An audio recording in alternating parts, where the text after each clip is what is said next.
ವಿಚ್ಛೇದನ ಪ್ರಕರಣಕ್ಕೆ ಸಂಬಂಧಪಟ್ಟ ಹಾಗೆ ಇವತ್ತು ಸುಪ್ರೀಂ ಕೋರ್ಟ್ ಅತ್ಯಂತ ಪ್ರಮುಖ ಐತಿಹಾಸಿಕ ತೀರ್ಪೊಂದನ್ನು ಕೊಟ್ಟಿದೆ. ಈ ತೀರ್ಪು ನ್ಯಾಯಾಲಯಗಳಲ್ಲಿ ನಡೀತಾ ಇರುವಂತಹ ವಿಚ್ಛೇದನ ಪ್ರಕರಣಗಳು ಜೊತೆಗೆ ಮುಂದೆ ಬರುವಂತಹ ವಿಚ್ಛೇದನ ಪ್ರಕರಣಗಳ ಮೇಲೆ ನೇರವಾದಂತಹ ಪರಿಣಾಮವನ್ನು ಬೀರುತ್ತೆ. ಕಾರಣ ಈ ತೀರ್ಪನ್ನು ಕೊಟ್ಟಿರುವಂತದ್ದು supreme court.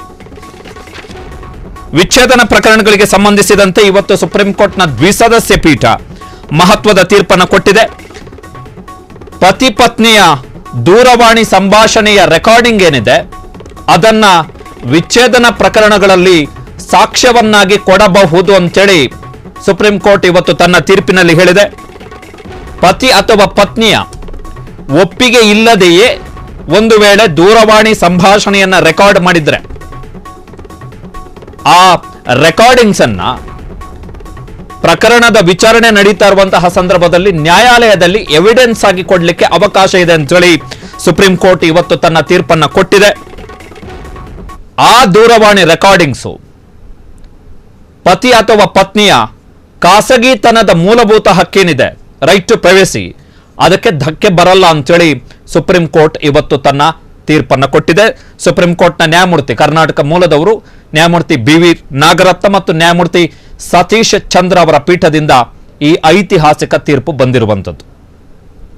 Very important judgment ವಿಚ್ಛೇದನ ಪ್ರಕರಣಗಳಿಗೆ ಸಂಬಂಧಪಟ್ಟ ಹಾಗೆ.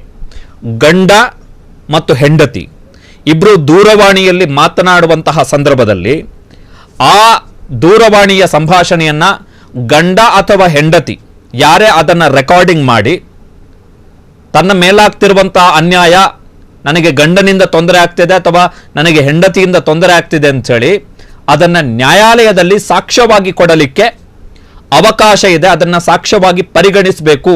ಅದು ರೈಟ್ ಟು ಪ್ರೈವಸಿಯ ಉಲ್ಲಂಘನೆ ಅಲ್ಲ ಅಂತೇಳಿ ಸುಪ್ರೀಂ ಕೋರ್ಟ್ ಇವತ್ತು ತನ್ನ ಐತಿಹಾಸಿಕ ತೀರ್ಪನ್ನು ಕೊಟ್ಟಿದೆ. ಗಂಡ ಹೆಂಡತಿ ನಡುವಿನ ದೂರವಾಣಿ ಕರೆಗಳ ಸಂಭಾಷಣೆಯ ರೆಕಾರ್ಡಿಂಗ್ಸ್ ಅನ್ನ ಸಾಕ್ಷ್ಯವಾಗಿ ಪರಿಗಣಿಸಿದರೆ ವೈವಾಹಿಕ ಜೀವನದಲ್ಲಿ ಕೌಟುಂಬಿಕ ಸೌಹಾರ್ದತೆಗೆ ಧಕ್ಕೆಯಾಗಲಿದೆ. ಇದು ಪತಿ ಪತ್ನಿಯ ನಡುವೆ ಪರಸ್ಪರ ಕದ್ದಾಲಿಕೆಗೆ ಉತ್ತೇಜನ ನೀಡಲಿದೆ. ಆದ್ದರಿಂದ ಎವಿಡೆನ್ಸ್ ಆಕ್ಟ್ ನ ಕಲಂ 122ರ ಉದ್ದೇಶವೇ ವಿಫಲವಾಗಲಿದೆ ಅಂತೇಳಿ ಕೆಲವು ವಾದಗಳನ್ನು ಮುಂದಿಡಲಾಗಿದೆ. ನಮ್ಮ ಪ್ರಕಾರ ಅಂತಹ ವಾದಗಳು ಒಪ್ಪತಕ್ಕದ್ದಲ್ಲ. ಗಂಡ ಹೆಂಡತಿಯ ನಡುವೆ ಪರಸ್ಪರ ಕದ್ದಾಲಿಕೆ ಮಾಡುವ ಮಟ್ಟಕ್ಕೆ ಅವರ ವೈವಾಹಿಕ ಜೀವನ ತಲುಪಿದೆ ಎಂದರೆ ಆ ಸಂಬಂಧ ಮುರಿದು ಬಿದ್ದಿದೆ, ಬ್ರೋಕನ್ ಅಂತೇಳಿ ಎಂಬುದರ ಲಕ್ಷಣ. ಮತ್ತು ಇದು ಇಬ್ಬರ ನಡುವೆಯೂ ವಿಶ್ವಾಸದ ಕೊರತೆ ಇದೆ ಎಂಬುದನ್ನು ತೋರಿಸುತ್ತದೆ. ಈ ಪ್ರಕರಣದಲ್ಲಿ ಖಾಸಗಿತನಕ್ಕೆ ಧಕ್ಕೆಯಾಗಿದೆ ಅಂತೇಳಿ ನಮಗೆ ಅನಿಸ್ತಾ ಇಲ್ಲ. ನಿಜಾಂಶ ಅಂದ್ರೆ ಎವಿಡೆನ್ಸ್ ಆಕ್ಟ್ ನ ಕಲಂ 122 ಪ್ರಕಾರ ಅಂತಹ ಯಾವುದೇ ಹಕ್ಕನ್ನ ಪರಿಗಣಿಸಿಲ್ಲ. ನಿಷ್ಪಕ್ಷಪಾತವಾದ ವಿಚಾರಣೆ, ಸಂಬಂಧಪಟ್ಟ ಸಾಕ್ಷ್ಯಗಳ ಸಲ್ಲಿಕೆ ಮತ್ತು ತನ್ನ ಸಂಗಾತಿಯ ವಿರುದ್ಧದ ಆರೋಪಗಳನ್ನು ಸಾಬೀತುಪಡಿಸುವುದರ ಮುಖಾಂತರ ಬಯಸಿದ ಪರಿಹಾರವನ್ನು ಪಡೆಯಲಿಕ್ಕೆ, ನ್ಯಾಯಯುತ ಪರಿಹಾರ ಅಂದ್ರೆ ಕೋರ್ಟ್ನಲ್ಲಿ ರೆಮಿಡಿಯನ್ನು ಪಡೆಯಲಿಕ್ಕೆ ಹಕ್ಕಿದೆ ಅಂತೇಳಿ ಎವಿಡೆನ್ಸ್ ಆಕ್ಟ್ ನ ಸೆಕ್ಷನ್ 122 ಹೇಳುತ್ತೆ ಅಂತೇಳಿ ಸುಪ್ರೀಂ ಕೋರ್ಟ್ ತನ್ನ ಐತಿಹಾಸಿಕ ತೀರ್ಪಿನಲ್ಲಿ ಇವತ್ತು ಹೇಳಿರುವಂಥದ್ದು. Very important judgement, very important judgement, very important judgement. ಕಾರಣ ಏನು ಅಂತ ಹೇಳಿದ್ರೆ ಎವಿಡೆನ್ಸ್ ಆಕ್ಟ್ ಅದರಲ್ಲಿ ಕಲಂ 122ರ ಪ್ರಕಾರ ಹೇಳ್ತಾರೆ, ಅಲ್ಲಿ no person who is are ಯಾರೆಲ್ಲ ವೈವಾಹಿಕ ಜೀವನವನ್ನ ನಡೆಸ್ತಾ ಇದ್ದಾರೆ ಅವರು ಇಬ್ಬರ ನಡುವೆ, ಗಂಡ ಹೆಂಡತಿಯ ನಡುವೆ ಆದಂತಹ ಸಂಭಾಷಣೆಯನ್ನ, ಕಮ್ಯುನಿಕೇಶನ್ ಸಂವಹನದ ದಾಖಲೆಯನ್ನ ಡಿಸ್ಕ್ಲೋಸ್ ಮಾಡುವಂತಿಲ್ಲ. ನಾರ್ shawl he be permitted to disclose any such communication unless the person who made it or is a representative in interest ಒಪ್ಪಿಗೆಯನ್ನ ಕೊಡದ ಹೊರತು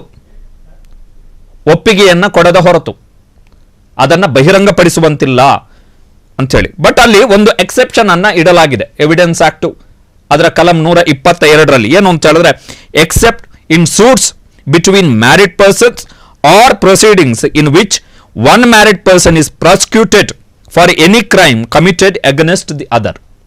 So ಸುಪ್ರೀಂ ಕೋರ್ಟ್ ಈ ಎಕ್ಸೆಪ್ಷನ್ ಅನ್ನು ಹೊರತುಪಡಿಸಿದ ಸನ್ನಿವೇಶಗಳು ಅಲ್ಲಿ ಅದನ್ನ ಎತ್ತಿ ಹಿಡಿದಿದೆ. ಇದು ಯಾಕೆ ಈ ಪ್ರಕರಣ ಇವತ್ತು ಸುಪ್ರೀಂ ಕೋರ್ಟ್ ಈ ತೀರ್ಪನ್ನು ಕೊಡ್ತು ಅಂತ ಹೇಳಿದ್ರೆ,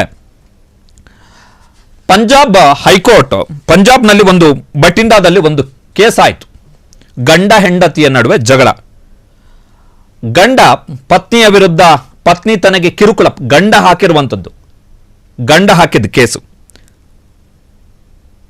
ಏನು ಅಂತ ಹೇಳಿದ್ರೆ, ಪತ್ನಿ ನನಗೆ ಕಿರುಕುಳವನ್ನು ಕೊಡ್ತಾ ಇದ್ದಾರೆ, ಕ್ರಿಯಾಲಿಟಿ ಅಂಥೇಳಿ ಡೈವರ್ಸ್ಗೋಸ್ಕರ ಅಪ್ಲೈಯನ್ನು ಮಾಡ್ತಾನೆ ಪಂಜಾಬ್ನ ಬಟಿಂಡಾದಲ್ಲಿ.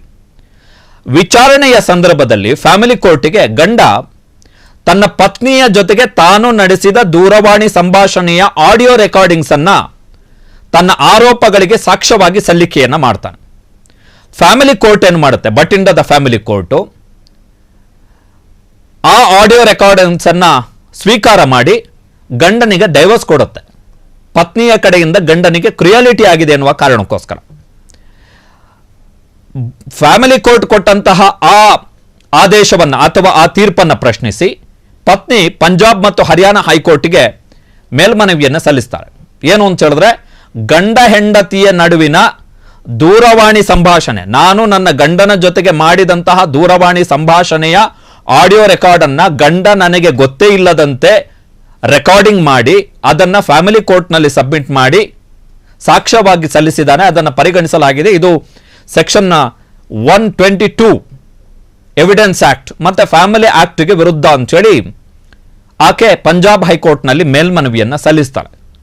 ಪಂಜಾಬ್ ಹೈಕೋರ್ಟ್ ಫ್ಯಾಮಿಲಿ ಕೋರ್ಟ್ ಕೊಟ್ಟಂತಹ ಆದೇಶ ಏನಿತ್ತು ಅದನ್ನು ಕ್ವಾಶ್ ಮಾಡಿ ಸಂಗಾತಿಯ ಒಪ್ಪಿಗೆ ಇಲ್ಲದೆ, ಸಂಗಾತಿ ಅಂತ ಹೇಳಿದ್ರೆ ಅದು ಗಂಡ ಇರಬಹುದು, ಪತ್ನಿ ಇರಬಹುದು, ಹೆಂಡತಿ ಇರಬಹುದು, ಅವರಿಬ್ಬರು ಪರಸ್ಪರ ಮಾತನಾಡುವಂತಹ ಸಂದರ್ಭದಲ್ಲಿ ಫಾರ್ ಎಕ್ಸಾಂಪಲ್ ಗಂಡ ಫೋನ್ ಮಾಡಿದ ಹೆಂಡತಿಗೆ ಅಂತ ಹೇಳಿದ್ರೆ ಹೆಂಡತಿಗೆ ಹೇಳಬೇಕು, ನೋಡು ನಿನ್ನ ಕಾಲ್ ರೆಕಾರ್ಡಿಂಗ್ ಅನ್ನ ನಾನು ಮಾಡ್ತಾ ಇದ್ದೀನಿ, ನಿನ್ನ ಜೊತೆ ಮಾತಾಡ್ತಿರೋದನ್ನ ಅಥವಾ ನಿನ್ನ ಜೊತೆ ಮಾತಾಡಿದಂತಹ ಕಾಲ್ ರೆಕಾರ್ಡಿಂಗ್ ಅನ್ನ ನಾನು ಸಬ್ಮಿಟ್ ಮಾಡ್ತೀನಿ ಅಂತೇಳಿ ಹೇಳಬೇಕು. ಸೊ ಆ ಒಪ್ಪಿಗೆ ಇಲ್ಲದೆಯೇ ಸಬ್ಮಿಟ್ ಮಾಡಿದ್ದಾನೆ ಅಂತೇಳಿ ಆಕೆ ವಾದವನ್ನ ಮಾಡ್ತಾಳೆ ಪಂಜಾಬ್ ಹೈಕೋರ್ಟ್ನಲ್ಲಿ. ಸೊ ಪಂಜಾಬ್ ಮತ್ತು ಹರಿಯಾಣ ಹೈಕೋರ್ಟ್ ಆಕೆಯ ವಾದವನ್ನ ಒಪ್ಪಿ ಈ ಡೈವರ್ಸ್ ಏನಿತ್ತು ಅದನ್ನ ಕ್ವಾಶ್ ಮಾಡ್ತಾರೆ, ಎವಿಡೆನ್ಸ್ ಅನ್ನ ಕನ್ಸಿಡರ್ ಮಾಡಬಾರ್ದು ಅಂತ ಹೇಳ್ತಾರೆ. ಪಂಜಾಬ್ ಮತ್ತು ಹರಿಯಾಣ ಹೈಕೋರ್ಟ್ನ ಆದೇಶದ ವಿರುದ್ಧ ಗಂಡ ಸುಪ್ರೀಂ ಕೋರ್ಟ್ಗೆ ಮೇಲ್ಮನವಿಯನ್ನು ಸಲ್ಲಿಸ್ತಾನೆ 2022ರಲ್ಲಿ. ಸೊ ಸುಪ್ರೀಂ ಕೋರ್ಟ್ ಇವತ್ತು ತೀರ್ಪನ್ನು ಕೊಡ್ತು. ಏನು ಅಂತ ಹೇಳಿದ್ರೆ, ಇಂತಹ ಪ್ರಕರಣಗಳಲ್ಲಿ, ವಿಚ್ಛೇದನ ಪ್ರಕರಣಗಳಲ್ಲಿ ಎವಿಡೆನ್ಸ್ ಆಗಿ ಒಂದು ವೇಳೆ ಗಂಡ ಹೆಂಡತಿಯ ನಡುವಿನ ದೂರವಾಣಿ ಸಂಭಾಷಣೆಯ ಸಂದರ್ಭದಲ್ಲಿ ಗಂಡ ಅಥವಾ ಹೆಂಡತಿ ಅವರ ಫೋನ್ ಇನ್ ಕಾನ್ವರ್ಸೇಷನ್ ಏನಿದೆ ಅದರ ರೆಕಾರ್ಡಿಂಗ್ ಅನ್ನ ಎವಿಡೆನ್ಸ್ ಆಗಿ ಸಲ್ಲಿಕೆ ಮಾಡದಂಥ ಸಂದರ್ಭದಲ್ಲಿ ಅದನ್ನ ಎವಿಡೆನ್ಸ್ ಆಗಿ ಕನ್ಸಿಡರ್ ಮಾಡಬೇಕು ಅಂತೇಳಿ. ಕಾರಣ ಪ್ರಮುಖವಾಗಿ ಈ ಸುಪ್ರೀಂ ಕೋರ್ಟಿಗೆ ಮೇಲ್ಮನವಿ ಸಲ್ಲಿಸಿದಂತಹ ಆ ಗಂಡ ಯಾರಿದ್ದಾರೆ ಆತನ ಪರ ವಕೀಲರು ಏನು ವಾದವನ್ನು ಮಾಡಿದ್ದಾರೆ ಅಂತ ಹೇಳಿದ್ರೆ, ಕುಟುಂಬದ ಒಳಗಡೆ ಅಥವಾ ಮನೆಯ ಒಳಗಡೆ, ಬೆಡ್ರೂಮ್ನ ಒಳಗಡೆ ನಡೆಯುವಂತಹ ಕೆಲವೊಂದು ಘಟನಾವಳಿಗಳನ್ನ ಪ್ರೂವ್ ಮಾಡೋಕ್ಕಾಗಲ್ಲ ಕೋರ್ಟುಗಳಲ್ಲಿ, ಅದಕ್ಕೆ ಬೇಕಾದಂತಹ ಸಾಕ್ಷ್ಯಗಳಿರಲ್ಲ. ಹೀಗಾಗಿ ನಾವು ಈಗ ಆಧುನಿಕ ಯುಗದಲ್ಲಿದ್ದೀವಿ, ಟೆಕ್ನಿಕಲ್ ಯುಗದಲ್ಲಿದ್ದೀವಿ. ಇಂತಹ ಸಂದರ್ಭದಲ್ಲಿ ಈ ರೀತಿಯಾದಂತಹ ತಾಂತ್ರಿಕ ದಾಖಲೆಗಳೇನಿದೆ ಇವುಗಳನ್ನು ಪರಿಗಣಿಸಬೇಕು ಅಂಥೇಳಿ ಆತ ವಾದವನ್ನ ಮಾಡ್ತಾನೆ, ಆತನ ಪರ ವಕೀಲರು. Age of technology and computers, such evidence can be brought into the court using technology and modern electronic devices available. However, as a matter of caution, the courts are to be ಅಂತಹ ಎವಿಡೆನ್ಸ್ಗಳ ಮೇಲೆ rely ಆಗಬೇಕು ಅಂತ ಹೇಳಿ ವಾದವನ್ನ ಮಾಡ್ತಾರೆ. So ಆ ವಾದವನ್ನು ಇವತ್ತು supreme court ಒಪ್ಪಿಕೊಂಡಿದೆ. So ಇದು ಕಂಪ್ಲೀಟ್ಲಿ ಈ ದೇಶದಲ್ಲಿ ನಡೀತಿರುವಂತಹ ವಿಚ್ಛೇದನ ಪ್ರಕರಣಗಳ ಮೇಲೆ ಇದು ಈ ಸುಪ್ರೀಂ ಕೋರ್ಟ್ನ ಆದೇಶ ಅನ್ವಯ ಆಗುತ್ತೆ. ಕಾರಣ ಸರ್ವೋಚ್ಚ ನ್ಯಾಯಾಲಯದ ಆದೇಶ ಆಗಿರೋದ್ರಿಂದಾಗಿ ಅನ್ವಯ ಆಗತ್ತೆ. ಬಟ್ ವಿಚ್ಛೇದನ ಆದ ಬಳಿಕ ಗಂಡ ಹೆಂಡತಿ ಬೇರೆ ಬೇರೆ ಇದ್ದು ಇಬ್ಬರ ನಡುವೆ ದೂರವಾಣಿ ಸಂಭಾಷಣೆ ಆಗದೆ ಆದರೂ ಕೂಡ ಹೆಂಡತಿಯ ಫೋನನ್ನು ಯಾರ್ದೋ ಪೊಲೀಸರನ್ನ ಬಳಸಿಯೋ ಅಥವಾ ಇನ್ಯಾವುದೋ ಫೋನ್ ಕದ್ದಾಲಿಕೆ ಅವರೇ ಮಾಡಬೇಕು, ಅವು ಮಾಡುವಂಥದ್ದು ಪೊಲೀಸರನ್ನು ಬಳಸಿ ಫೋನ್ ಕದ್ದಾಲಿಕೆ ಮಾಡಿ ಅದನ್ನ ಎವಿಡೆನ್ಸ್ ಆಗಿ ಕೊಟ್ಟರೆ ಆಗಲ್ಲ, ಅದು ಕ್ರೈಮ್ ಆಗಿಬಿಡುತ್ತೆ. ಆಮೇಲೆ ಇದು ಯಾವಾಗ ಅಂತ ಹೇಳಿದ್ರೆ ಡೈರೆಕ್ಟ್ಲಿ ಗಂಡ ಮತ್ತು ಹೆಂಡತಿಯ ನಡುವೆ ದೂರವಾಣಿ ಸಂಭಾಷಣೆ ಆಗಿ ಆ ರೆಕಾರ್ಡಿಂಗ್ ಸಬ್ಮಿಟ್ ಮಾತ್ರ. ಈಗ ಫಾರ್ ಎಕ್ಸಾಂಪಲ್ ಗಂಡ ಹೆಂಡತಿ ಬೇರೆ ಬೇರೆ ಆಗಿರ್ತಾರೆ, ಅವ್ರ ನಡುವೆ ದೂರವಾಣಿ ಸಂಭಾಷಣೆ ಇರಲ್ಲ, ಯಾವುದೇ ಕಮ್ಯುನಿಕೇಶನ್ ಇರಲ್ಲ. ಅಂತಹ ಸಂದರ್ಭದಲ್ಲಿ ಇನ್ ಕೇಸ್ ಗಂಡನೋ ಅಥವಾ ಹೆಂಡತಿಯೋ ತಮಗಿರುವಂಥ ಇನ್ಫ್ಲುಯೆನ್ಸ್ ಅನ್ನು ಬಳಸಿ ಪೊಲೀಸರನ್ನು ಬಳಸಿ ಫೋನ್ ಕದ್ದಾಲಿಕೆ ಮಾಡಿಸಿ ಆ ಆಡಿಯೋ ರೆಕಾರ್ಡನ್ನು ತಂದು ನಾನು ಕೊಡ್ತೀನಿ ಅಂತ ಹೇಳಿದ್ರೆ ಅದೆಲ್ಲ ಆಗಲ್ಲ. ಅದು ಡಿಫ್ರೆಂಟ್, ಇದು ಡಿಫ್ರೆಂಟ್. ಇದು ಯಾವಾಗ ಅಂತ ಹೇಳಿದ್ರೆ ನೇರವಾಗಿ ಗಂಡ ಮತ್ತು ಹೆಂಡತಿಯ ನಡುವೆ ನಡೆಯುವಂತಹ ದೂರವಾಣಿ ಸಂಭಾಷಣೆಯ ರೆಕಾರ್ಡಿಂಗ್ಸನ್ನು ಬಳಸ್ಬೋದು ಅಂತೇಳಿ. ಸಹಜವಾಗಿ ಏನಾಗುತ್ತೆ ಅಂತ ಹೇಳಿದ್ರೆ ಮನೆಯಲ್ಲಿ ಸಂಘರ್ಷಗಳಾದಂತಹ ಸಂದರ್ಭದಲ್ಲಿ, ಜಟಾಪಟಿ ಆದಂತಹ ಸಂದರ್ಭದಲ್ಲಿ ಇಂತಹ ರೆಕಾರ್ಡಿಂಗ್ಸ್ಗಳು ಇರ್ತವೆ. ಮೊಬೈಲಲ್ಲಿ ರೆಕಾರ್ಡಿಂಗ್ ಮಾಡ್ತವೆ, ನಾವೇ ನೋಡಿದ್ದೀವಿ, ಎಷ್ಟೋ ಘಟನಾವಳಿಯನ್ನು ನೋಡಿದ್ದೀವಿ. ಸೊ ಅದನ್ನು ಪರಿಗಣಿಸಬಹುದು ಅಂತೇಳಿ ಸುಪ್ರೀಂ ಕೋರ್ಟ್ ಇವತ್ತು ತೀರ್ಪನ್ನು ಕೊಟ್ಟಿದೆ. ಕ್ಷಣ ಕ್ಷಣದ ಸುದ್ದಿಗಳಿಗಾಗಿ ಫ್ರೀಡಂ ಟಿವಿ ಸಬ್ಸ್ಕ್ರೈಬ್ ಮಾಡಿ, ಲೈಕ್ ಮಾಡಿ ಹಾಗೂ ಫಾಲೋ ಮಾಡಿ. ಹೊಸ ಸುದ್ದಿಗಳ ನೋಟಿಫಿಕೇಶನ್ಗಾಗಿ ಬೆಲ್ ಐಕಾನ್ ಮೇಲೆ ಕ್ಲಿಕ್ ಮಾಡಿ.